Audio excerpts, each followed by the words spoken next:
So good evening, everybody. Thank y'all all for being here. You know why we're here. We know that auto thefts has been up not just in Baltimore but around the country. We know that it's been driven by a defect in Honda and Kias, and just one of our efforts of trying to prevent that is doing this a wheel lock giveaway or club giveaway, as we would say back in the day. Just one of the efforts to make sure that we are doing everything that we can around this crisis of auto thefts, where homicides are down 20%, non-fatal shootings are down 10% in the city, carjackings are down over 30%. This is one of the few categories that escaped the crime decline in Baltimore. We know that it's just not unique to us. We know that we have a lot of work to do, working with our partners in the state and others around accountability. When the police do make arrests, and we're consistently making the same arrests of the same people for the same offenses again and again and again, that speaks to systemic changes that we will be working with our partners to address. But today is about community engagement and making sure that as many of our residents as possible who have these vehicles with this defect, while myself and mayors around the country are also in litigation, have the law enforcement angle, the policy angle, doing everything that we can to address the issue. Mr. Commissioner? Yes, sir. Good afternoon.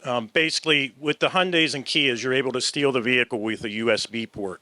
The ease with which it's stolen has accounted for about 40% of our total stolen autos year to date.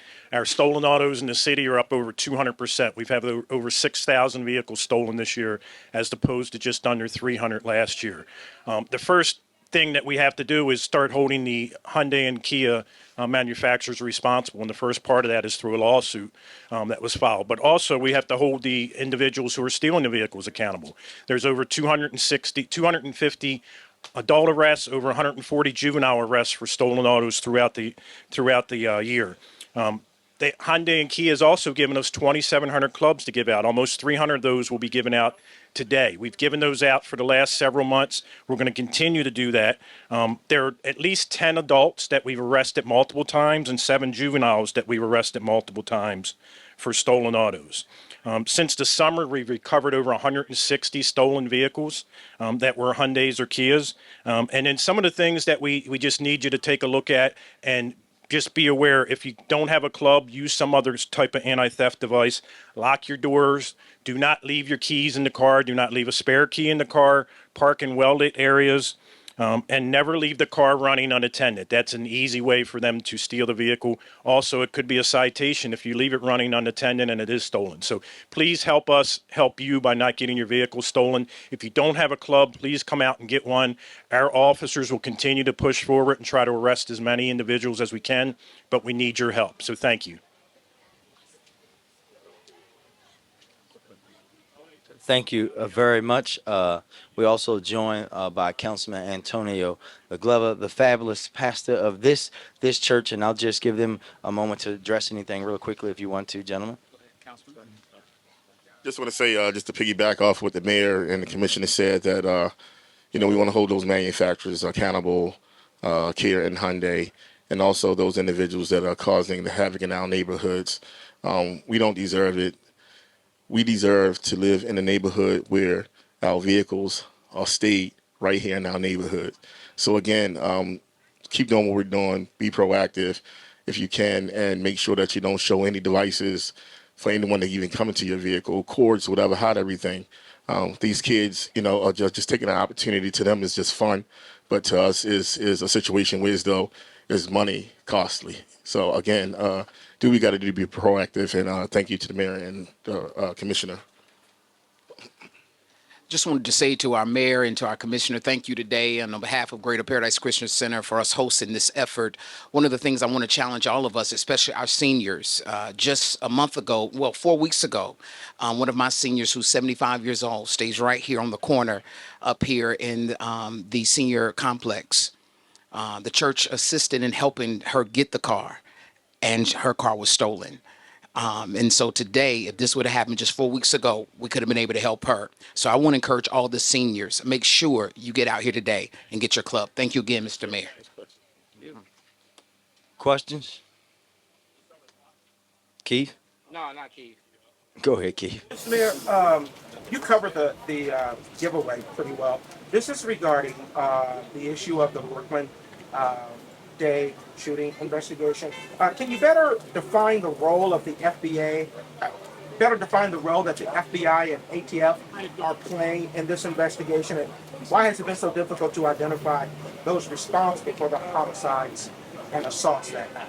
Well, I think you know that ATF and FBI have been there since day one. We're not going to go into deep detail about what our federal law enforcement agencies are doing in partnership with us. We know that we've made arrests in this case. We know there's an ongoing case. We have brought some folks forward, and we're looking forward to working with our local BPD, the community, FBI, ATF, everyone else who's involved in this investigation to bring in more people to justice, and we will do that. Really quickly about this, what's going on here tonight, Mr. Mayor.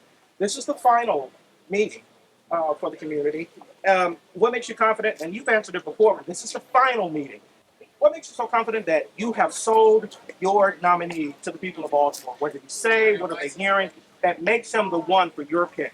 Yeah, I'll give you a perfect example of that. Last night we had over 500 people on a telephone town hall, and we polled them, and they pushed a button, and we asked them, do they think that Commissioner Worley understood them and has the right priorities to lead the police department? And over 50% of them said that he did, and they felt extremely confident in his ability to listen and carry out those duties.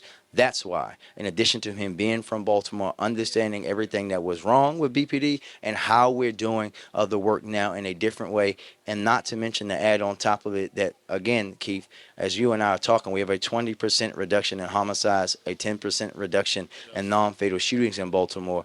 We are doubling, again, the national average for reduction in homicide. Commissioner Worthy, sorry, I'm back here. May we ask you about, of course, the after action report? Any timing you can update us on as to when we may see that? That's a question for me, and I'll just say that you will see that report very shortly, within the next few days. WMAR. So when it comes to Great Day, when it comes to car-related crimes specifically, is that local here forward? What specifically will you do as commissioner to reduce those crimes as well? Well, the best thing is what we're doing right here is we try to prevent them. And Kia and Hyundai are working on a fix. There are fixes to it, so if you haven't, look online with Kia and Hyundai. It doesn't work on push button, but we also just need you to follow those guidelines and those kind of warnings as parking well-lit areas. Don't leave your car running with the keys in the ignition. Lock your doors. Don't leave a spare key in the car. I read the reports every day, and these are some of the things that continually happen. And when we do arrest them, we just need to hold the individuals accountable for committing the thefts. We have 10 adults that have done at least 2, and we have 7 juveniles that have done multiple car thefts. Let's go to WJZ. Come on, WJZ. Fox gonna take your spot. Afro. So, Commissioner Worley, on yesterday you said you would mandate officers walk a certain amount on foot. Can you be a bit more specific? Have a great day. Yeah, usually what we want to try to do is we want to free up our officers to have 40% free time. So all during their shift, that 40% can be done as car stops, business checks, foot patrol. I want to start out by at least having them walk 30 minutes to 60 minutes per day per shift. In a particular area of their post. They can pick where they want to park their car and just get out and walk and talk with the individuals in the community. It's not about enforcement. It's about getting out and getting to know the community. They don't have to do any kind of proactive enforcement, no car stops, no business checks during that foot time. Just get out and talk to the community, introduce themselves, and get to know who they're policing. Thank you, everybody. Welcome.